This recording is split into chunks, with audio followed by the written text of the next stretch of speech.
Hello guys, welcome to med blog. तो guys आज हम पढ़ेंगे रस धातु के दूसरे उपधातु के बारे में जिसका नाम है आर्तव। ठीक है।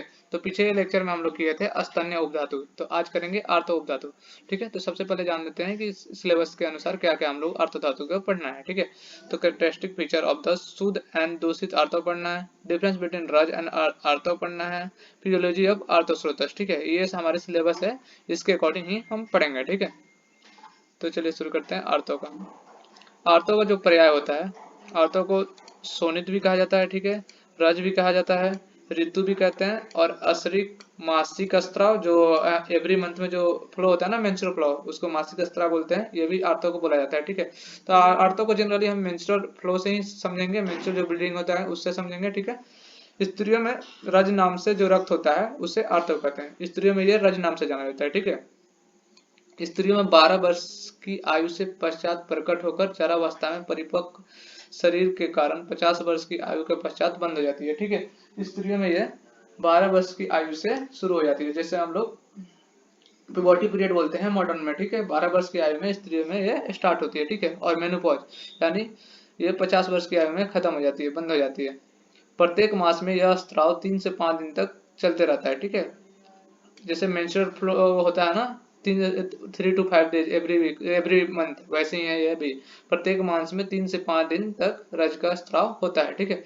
गर्भ धारण काल में रजो दर्शन प्राकृतिक रूप से बंद हो जाती है। ठीक है। अगर गर्भ धारण काल, ये भी गर्भ धारण हो गया है उस काल में, ठीक है, तो उस टाइम में ये स्त्राव बंद हो जाता है। ठीक है। अगर जाहिर सी बात है, अगर वो गर्भ धारण हो जाए तो फिर ये स्त्राव आएगा नहीं, क्योंकि प्लेसेंटा वसेंटा फॉर्म होने लगेगा। और बस वहां पे इसका उत्पत्ति जान लेते हैं कि कैसे हुआ। ठीक है। देख लो, हम लोग मान लो हमने आहार खाया। ठीक है। आहार को पाचक अग्नि द्वारा पाक होकर प्रसाद भाग बना और कीट भाग बना। ठीक है। हमें पिछले भी लेक्चर में ये कर चुके हैं, फिर भी दोबारा से कर रहे हैं। जो प्रसाद भाग से अनरस बनेगा और कीट भाग से पुरुष और मूत्र बनेगा, ये शरीर से बाहर निकल जाएगा। ठीक है। और जो अनरस बनेगा, अनरस पे रसाग्नि की क्रिया होगी, फिर वहां प्रसाद अंश और कीट भाग कब जो शरीर से बाहर निकलेगा। और प्रसाद अंश जो होता है स्थूल भाग फर्दर और सूक्ष्म भाग बनाएगा। ठीक है। स्थूल भाग से रस धातु की उत्पत्ति हो जाती है और सूक्ष्म भाग से हमारा उपधातु आ जाता है, जो होता है आर्तव और स्तन्य। ठीक है। और एक रक्त सतन्य जिससे आगे वाले उत्तर धातु का निर्माण होता है। अब नेक्स्ट इसका परिभाषा जान लेते हैं आर्तव का। ठीक है। तो रीतो भवम आर्तवम। ठीक है। ऋतु काल में बाहर आने वाला स्त्राव को आर्तव कहते हैं। ठीक है। ऋतु काल में बाहर आने वाला स्त्राव, मेंस्ट्रुअल जो भी फ्लो होता है, उसे हम आर्तव कहते हैं। ठीक है। स्त्राव मतलब होता है बहाव। ठीक है। आर्तव काल मर्यादा, रसादेव स्त्रिया रक्तम रज संज्ञम प्रवर्ते तद्वासार द्वादश उद ऊर्ध्व याति पश्चातम पंचाशतम क्षम। ठीक है। ये इसका हो गया। आर्तव रज की उत्पत्ति रस धातु से होती है। ठीक है।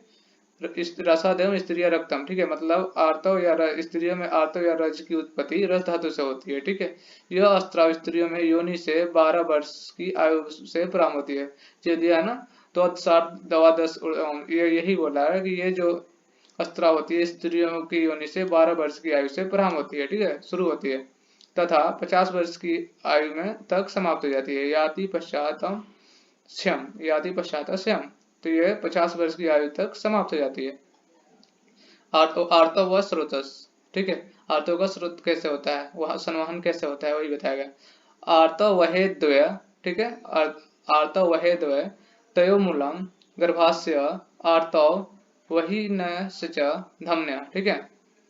आर्तव व स्रोतस का मूल स्थान गर्भाशय यूट्रस होता है। ठीक है। आर्तव या स्रोतस का मूल स्थान यूट्रस होती है। यूट्रस से ही इंडोटेरियम का बोलते हैं छिलता है, तो वहां से इंडोटेरियम टूटता है, तो वहीं से आर्तव का जो होता है संवहन होता है। ठीक है। तो ये बता रहा है आर्तव व स्रोतस का मूल स्थान यूट्रस तथा दो आर्तव धमनियां होती है, वहनियां होती है। ठीक है। वहनिया धमनियां होती है, वहानी धमना, जो मतलब दो धमनियां वहन करती है। ठीक है। आर्तव का जो स्वरूप क्या होता है, आर्तव का जो स्वरूप होता है आर्तवम तु अग्नेयम। आर्तवम तु अग्नेयम जो होता है आर्तव का स्वरूप होता है। आर्तव में अग्नि महाभूत प्रदान होता है। ठीक है। अब आर्तव का कार्य, आर्तव का जो कार्य होता है रक्त लक्षण आर्तवम गर्भ क्रीच गर्भो गर्भ लक्षणम। ये श्लोक जो दिया है, रक्त लक्षण आर्तवम गर्भ क्रीच गर्भो गर्भ लक्षणम, ये प्रेगनेंसी का कारक होता है आर्तव। ठीक है। गर्भ के लक्षण उत्पन्न करना ही आर्तव का कार्य है, ठीक है। गर्भ का जो लक्षण उत्पन्न करता है ये आर्तव है, ठीक है।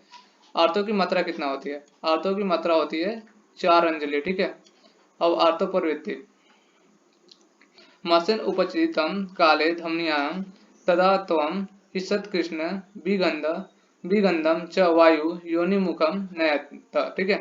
एक मास यानी एक मंथ में रस धातु से आर्तव की उत्पत्ति होती है, ठीक है। एक महीने में जो होता है रस धातु से आर्तव की उत्पत्ति होती है।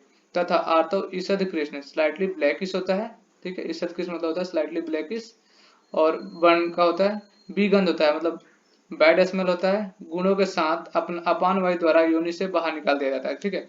जो एक मंथ में आर्तव बनता है, आर्तव जो इस आर्तव को बनने में तो एक मंथ लगता है। जो हर एक होता है ना 28 दिन बाद मेंस्ट्रुअल फ्लो होता है, उसी को आर्तव बोलते हैं, ठीक है।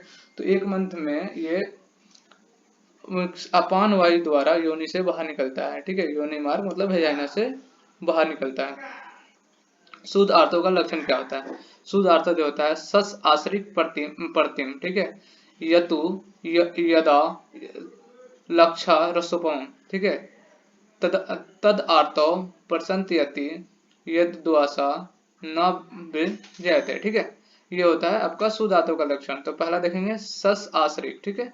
मतलब खरगोश के रक्त के समान वर्णयुक्त। जो खरगोश का रक्त होता है ना वो हल्का ब्लैकिश होता है, ठीक है। तो खरगोश के रक्त के समान यानी खरगोश के ब्लड के समान ये इसका वर्ण होता है, ठीक है।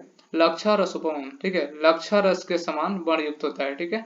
यदोषा न विरजायन्ते, ठीक है। शुद्ध आर्तव वस्त्रों पर दाग उत्पन्न नहीं करते। जो आर्तव शुद्ध होगा वो कपड़े पे दाग नहीं लगेगा उससे, ठीक है। अगर आर्तव वृद्धि होती है तो क्या होता है? आर्तवम अंग मर्दम, ठीक है। आर्तव अंग मर्दम अति प्रविंदम, ठीक है। दौर्बल्यम च, ठीक है। अगर आर्तव की वृद्धि होगी तो अंग मर्द होगा मतलब बॉडी एज, ठीक है।